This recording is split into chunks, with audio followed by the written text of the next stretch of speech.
Sekarang tanyakan tahlilan itu apa? Anda faham atau tidak tahlilan itu apa? Tahlilan adalah kandungan di dalamnya adalah doa. Kemudian tahlilan itu dibahas oleh para ulama, bukan Anda, bukan dia yang bertanya.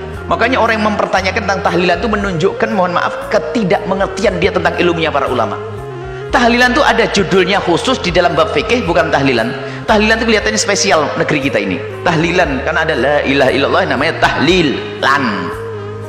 Sebenarnya tahlilan itu sudah masuk dalam, makanya aneh sekali kalau orang itu mengatakan begitu.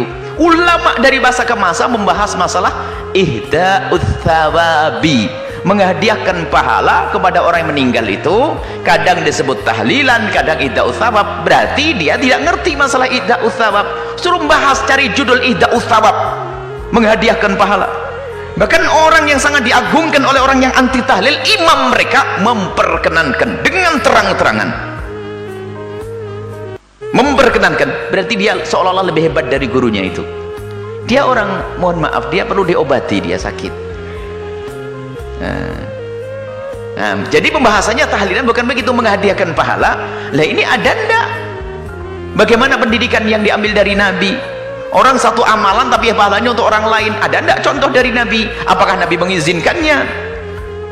Kalau sudah ulama jumhur sudah mengatakan boleh, pasti ada riwayat yang dinukil dari Nabi. Ternyata mereka mendatangkan riwayat, termasuk seorang perempuan mengatakan, bapakku pernah bernadar mau haji, bagaimana, apakah boleh aku hajikan? Yang haji dia, tapi pahalanya untuk bapaknya. Sehingga yang lainnya disamakan, banyak kisah panjang. Jadi permasalahannya adalah dengan pertanyaan itu seolah-olah dia lebih tahu tentang Nabi SAW. Tahu Nabi, jadi seolah-olah hukum itu hanya diambil daripada pekerjaan Nabi, omongan Nabi saja. Jadi pemahaman ulama sudah tidak berguna lagi. Pemahaman ulama itu luas. Bagaimana ulama memahami teks satu hadis. Kalau satu permasalahan akan didatangkan semua riwayat-riwayat hadis yang ada sangkut pautnya dengan permasalahan itu, dikumpulin dulu, dikumpulin dari Quran, dikumpulin hadis Nabi, dikumpulin, barulah disimpulkan. Makanya kalau orang tiba-tiba mengambil satu hadis langsung dipakai, ini bisa perang terus dengan saudaranya, kayak ketemu tadi hadis itu, manjar izarahu ma'asfala al-ka'baini fahuwa finnar, yang di bawah setelah mata kaki di neraka. Baca itu toh langsung neraka. Loh, Abu Bakar di neraka dong, bajunya turun di bawah mata kaki, loh kan? Nggak sadar karena ada riwayat yang lainnya.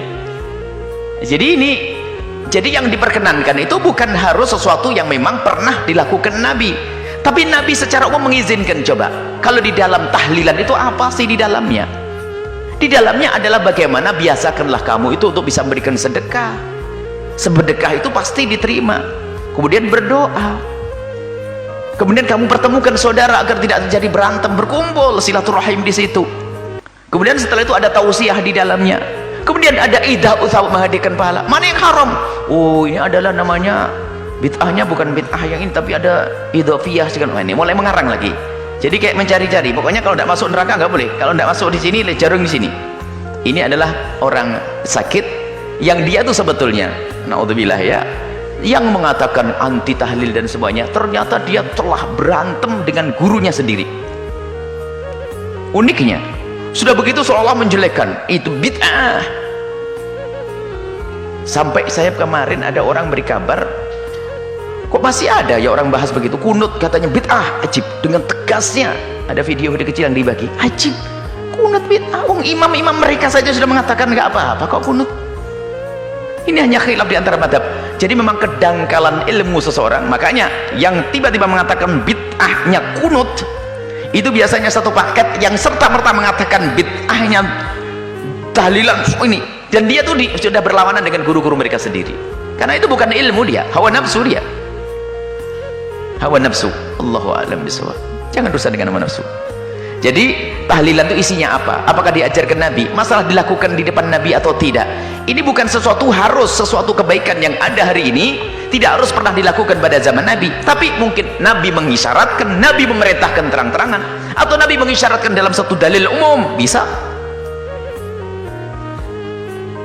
Kalau Nabi mengatakan, hendaknya kalau kamu mendapatkan nikmat, syukuran. Lah kok syukuran haji jadi bid'ah itu gimana? Oh, nikmat kan orang bisa haji, bid'ah. Karena Nabi tidak mengajarkan syukuran haji, walah habis semuanya. Tentunya pindah rumah syukuran, bid'ah. Ajib, orang pindah rumah biar dibacain doa, tetangganya bid'ah. Aneh bener, syukuran rumah saja kok bid'ah. Itu ada apa ini?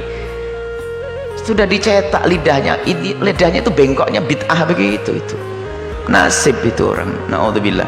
Semoga Allah mengampuninya dan berikan hidayah kepadanya. Selesai, wallahu alam bisawab. Jadi untuk masalah tawassul tahlil kita punya pembahasan dan sudah ada videonya. Sekarang tanyakan tahlilan itu apa? Anda faham atau tidak tahlilan itu apa? Tahlilan adalah kandungan di dalamnya adalah doa. Kemudian tahlilan itu dibahas oleh para ulama, bukan Anda, bukan dia yang bertanya. Makanya orang yang mempertanyakan tentang tahlilan itu menunjukkan, mohon maaf, ketidakmengertian dia tentang ilmunya para ulama. Tahlilan itu ada judulnya khusus di dalam bab fikih, bukan tahlilan. Tahlilan itu kelihatannya spesial negeri kita ini. Tahlilan karena ada la ilaha illallah namanya tahlilan. Sebenarnya tahlilan itu sudah masuk dalam, makanya aneh sekali kalau orang itu mengatakan begitu. Ulama dari masa ke masa membahas masalah ihda'ut thawabi, menghadiahkan